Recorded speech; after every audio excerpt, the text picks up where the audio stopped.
Today, our fellow citizens, our way of life, our very freedom came under attack in a series of deliberate and deadly terrorist acts. The victims were in airplanes or in their offices, secretaries, businessmen and women, military and federal workers, moms and dads, friends and neighbors. Thousands of lives were suddenly ended by evil, despicable acts of terror.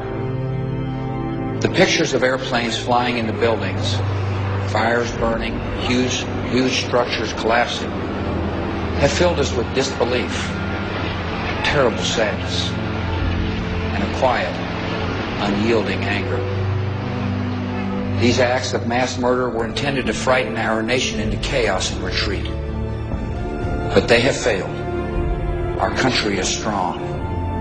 A great people has been moved to defend a great nation.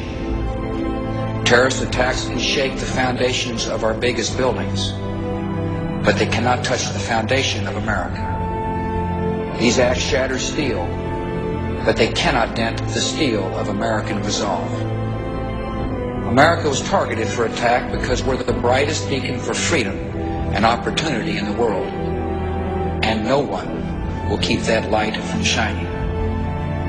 Today, our nation saw evil, the very worst of human nature, and we responded with the best of America, with the daring of our rescue workers, with the caring for strangers and neighbors who came to give blood and help in any way they could.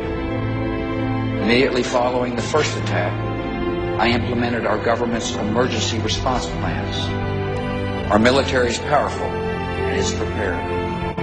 Our emergency teams are working in New York City and Washington, D.C. to help with local rescue efforts.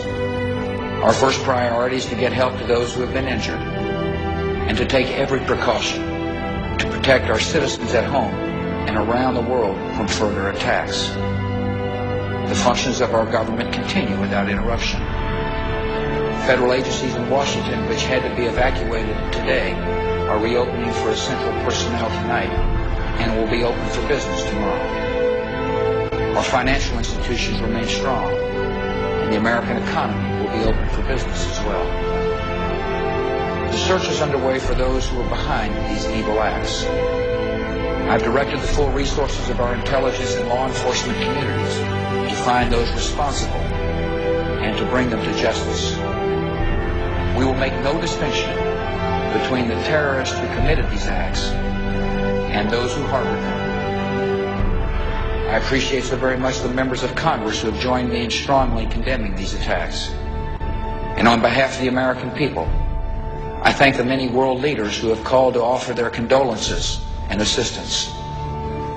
America and our friends and allies join with all those who want peace and security in the world, and we stand together to win the war against terrorism.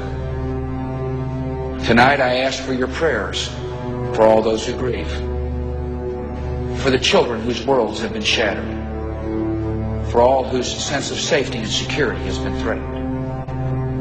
And I pray they will be comforted by a power greater than any of us, spoken through the ages in Psalm 23.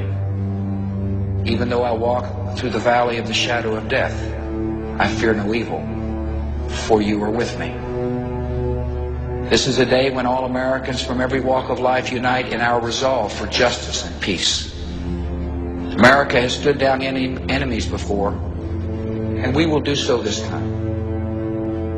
None of us will ever forget this day, yet we go forward to defend freedom and all that is good and just in our world. Thank you. Good night, and God bless America.